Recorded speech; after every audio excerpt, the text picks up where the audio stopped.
अभी हम लोग कुछ क्वेश्चंस करेंगे यूजीसी नेट इकोनॉमिक्स के। तो कल और परसों का जो वीडियो था जिसमें कि हम लोग ने क्लास 11-12 का माइक्रो इकोनॉमिक्स किया है, तो आपके आसपास अगर कोई स्टूडेंट्स होंगे जो पढ़ते होंगे तो आप उन्हें ये वीडियो सजेस्ट कर सकते हैं एमसीक्यूज क्वेश्चंस के लिए। साथ साथ मैंने कंसेप्ट भी करवाया था, उसको डिटेल में एक्सप्लेनेशन किया था, तो आप उसे देख सकते हैं, आपको काफ़ी हेल्प होगी। और साथ ही अभी हम लोग कुछ क्वेश्चंस करने वाले यूजीसी नेट इकोनॉमिक्स के। तो देखिए क्वेश्चंस क्या है कि क्वेश्चन हमारा है, थोड़ा सा आपको नॉइज सुनाई दे रहा होगा, ठीक है, तो उसको अब इग्नोर करिए, ठीक है। तो देखिए क्वेश्चन हमारा क्या है कि कोफिशिएंट ऑफ वेरिएशन, ठीक है। देखिए यहाँ पे क्वेश्चन आपका स्टैटिस्टिक्स से आ गया, किससे आ गया? स्टैटिस्टिक्स से, ठीक है। तो कोफिशिएंट ऑफ वेरिएशन है वो किस में होता है, ठीक है। यहाँ पे कुछ ऑप्शन है आपके पास, कोफिशिएंट ऑफ वेरिएशन किस में होता है। सबसे पहले ये जान लीजिए कि कोफिशिएंट ऑफ वेरिएशन का फॉर्मूला क्या है, क्योंकि कोफिशिएंट ऑफ वेरिएशन के फॉर्मूला से क्वेश्चन आपको बार बार पूछा जाता है। तो देखिए फॉर्मूला मैंने लिख दिया, ये फॉर्मूला भी आपसे पूछा जा सकता है, तो ये भी इम्पोर्टेंट है। और इस फॉर्मूला से क्वेश्चंस भी बहुत सारे बनेंगे जिसको सॉल्व करने के लिए आपको फॉर्मूला पता होना भी जरूरी है, ठीक है। तो ये दोनों के लिए इम्पोर्टेंट, डायरेक्टली फॉर्मूला से क्वेश्चन आ सकता है, साथ ही आपको फॉर्मूला में से क्या हुआ कि आपको इसमें से क्वेश्चंस भी बन सकते हैं सॉल्व करने के, ठीक है। देखिए इसका ये क्या है, ये किसका साइन है? ये आपका स्टैंडर्ड डिविएशन, ठीक है। ये क्या आपका स्टैंडर्ड डिविएशन, ठीक है, ये आपका स्टैंडर्ड डिविएशन है। और ये आपका क्या है? X bar is mean, x bar is mean, ठीक है। तो आपको समझ में आएगा ये क्या आपका standard deviation, x bar is mean multiply में 100, ठीक है। तो standard deviation upon mean multiply में 100, ये कोफिशिएंट ऑफ वेरिएशन का फॉर्मूला है जो कि आपको डायरेक्टली भी एग्जाम में पूछा जा सकता है, ठीक है। तो इम्पॉर्टेंट है, आप इसे याद रखिए। साथ ही में इसका आंसर क्या होगा? जो कोफिशिएंट ऑफ वेरिएशन होगा वो उसका जो भी आंसर होगा, जैसे कि यहाँ पे एक क्वेश्चन आ गया, जो भी क्वेश्चन आ गया जिसमें आपको स्टैंडर्ड डिविएशन कुछ भी गिवन होगा, जैसे कि कुछ भी आप ले सकते हैं 320, यहाँ पे मीन का वैल्यू आपको कुछ भी गिवन होगा 50, ठीक है। तो यहाँ पे क्या होगा कि आपको कोफिशिएंट ऑफ वेरिएशन निकालना होगा। तो आप इसको सॉल्व करेंगे कोफिशिएंट ऑफ वेरिएशन को, आप ये फॉर्मूला लिखेंगे ऐसे करके, standard deviation upon mean multiply में 100, ऐसे आप फॉर्मूला लिखेंगे, ठीक है।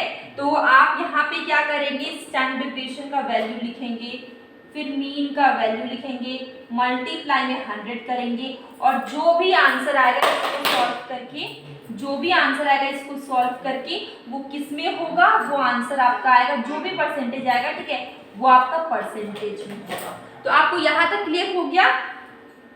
ये जो कोफिशिएंट ऑफ वेरिएशन है ये आपको समझ में आ गया कैसे सॉल्व करेंगे क्वेश्चन आएगा। तो क्वेश्चन अगर आएगा तो आपको ये फॉर्मूला यूज करना है, और जो आंसर आएगा वो आपको किस में आएगा? परसेंटेज में आएगा, ठीक है। तो ये जो कोफिशिएंट ऑफ वेरिएशन है वो हमेशा किस में होगा? परसेंटेज में होगा, ठीक है। तो इसका आंसर होगा B, answer will be B, percentage, ठीक है। आपको समझ में आ गई? अब लोग इस क्वेश्चन में आते हैं। देखिए इस क्वेश्चन में हम लोग आते हैं, क्वेश्चन हमारा क्या है कि Phillips curve deals with the relationship between which of the following, ठीक है। फिलिप्स कर्व डील करता है relationship between which of the following, किसके बीच का रिलेशनशिप बताता है।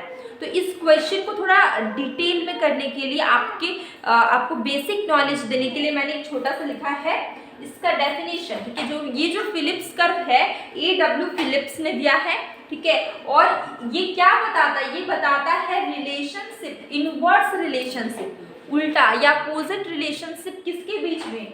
इन्फ्लेशन के बीच में और अनएम्प्लॉयमेंट के बीच में। ये क्या बताता है? इनवर्स रिलेशनशिप बताता है फिलिप्स कर्व, ठीक है। ये डेफिनेशन से डायरेक्टली क्वेश्चन आया हुआ है आपके नेट के पेपर में कि ये जो फिलिप्स कर्व A.W. फिलिप्स ने दिया हुआ है, इसका डेफिनेशन क्या है कि ये इसमें मैंने क्या बोला कि इनवर्स रिलेशन होता है किसके बीच में? इन्फ्लेशन के बीच में और अनएम्प्लॉयमेंट के बीच में, ठीक है। तो इसका आंसर क्या होगा? इसका आंसर हम लोग इस ऑप्शन में से ढूंढेंगे। साथ ही मैंने एक छोटा सा डायग्राम मैंने यहाँ पे लिखा, एक्स एक्सिस में क्या देख पा रहे हैं, अनएम्प्लॉयमेंट है, वाई एक्सिस में क्या देख पा रहे हैं, इन्फ्लेशन है। यहाँ पे देखिए ये जो अनएम्प्लॉयमेंट है ये क्या हो रहा है, वो पीछे की ओर जा रहा है, अनएम्प्लॉयमेंट कम हो रहा है, इन्फ्लेशन बढ़ रहा है। मतलब इन्फ्लेशन अगर बढ़ेगा तो अनएम्प्लॉयमेंट घटेगा, ठीक है। इन्फ्लेशन अगर घटेगा तो अनएम्प्लॉयमेंट क्या होगा, बढ़ेगा। दोनों के बीच में कैसा रिलेशनशिप होगा, वो आपका होगा इनवर्स रिलेशनशिप। ये आपका क्या है, ये क्या आपका फिलिप्स कर्व है, ठीक है। यहाँ तक आपको समझ में आ गई। अब देखिए इस ऑप्शंस को पढ़ेंगे ताकि हम लोग करेक्ट आंसर कर पाए, ठीक है। तो देखिए first is wages and price level, ठीक है। तो फिलिप्स कर्व क्या वेज और प्राइस लेवल के बीच में कुछ भी रिलेशनशिप बताता है कि नहीं, ठीक है। तो फिलिप्स कर्व तो इन्फ्लेशन और अनएम्प्लॉयमेंट पे बेस्ड है, ठीक है। तो यहाँ पे इन्फ्लेशन और अनएम्प्लॉयमेंट वेजेस और प्राइस पे ही डिपेंड। इन्फ्लेशन किसको बोलते हैं, कंटिन्यूअसली राइजिंग प्राइस को हम लोग इन्फ्लेशन बोलते हैं। तो ये क्या है, प्राइस यहाँ पे आया, इन्फ्लेशन में क्या आया, प्राइस आया। हम लोग हर चीज को, किसी भी चीज को हम लोग देख रहे हैं तो वो प्राइस से देख रहे हैं। अगर प्राइसेस बहुत ज़्यादा बढ़ रही है तो इन्फ्लेशन आ गया, प्राइसेस बहुत ज़्यादा घट रही है तो डिफ्लेशन आ गया। तो यहाँ पे एक वर्ड है प्राइस, जो कि आपको डायरेक्टली नहीं लिखा हुआ है, लेकिन प्राइस यहाँ पे पीछे में है, ठीक है। प्राइस इसका बेस है, तो ये प्राइस इंपॉर्टेंट है, वेजेस भी इंपॉर्टेंट। अनएम्प्लॉयमेंट की बात करें तो अनएम्प्लॉयमेंट देखिए, जो लेबर काम करते हैं उनको सेटिस्फाइंग वेज नहीं लगेगा तो वो काम छोड़ देंगे। अनएम्प्लॉयमेंट की बात करें, बेरोजगारी, तो ये रिलेटेड है वर्कर्स से, लेबर से। और लेबर काम करते हैं क्योंकि उन्हें वेजेस मिलती है। तो कहीं ना कहीं डायरेक्टली इनडायरेक्टली आपका वेजेस और प्राइस लेवल इस चैप्टर में है, ठीक है। तो ये करेक्ट है आपका। Price level and unemployment is not correct answer, ये रॉन्ग है।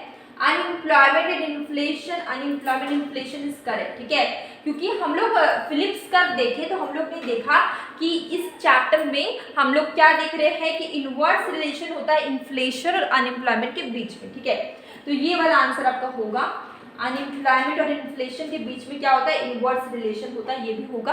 तो इसका first is correct and third is also correct. तो आंसर क्या वो 1 and 3, ठीक है। वेजेस एंड डिफ्लेशन की बात करें, यहाँ पे डिफ्लेशन की बात नहीं हुई है, यहाँ पे इन्फ्लेशन की बात हुई, जहाँ पे प्राइसेस कंटिन्यूअसली बढ़ते हैं। डिफ्लेशन मतलब क्या होता है, प्राइसेस कंटिन्यूअसली घटना।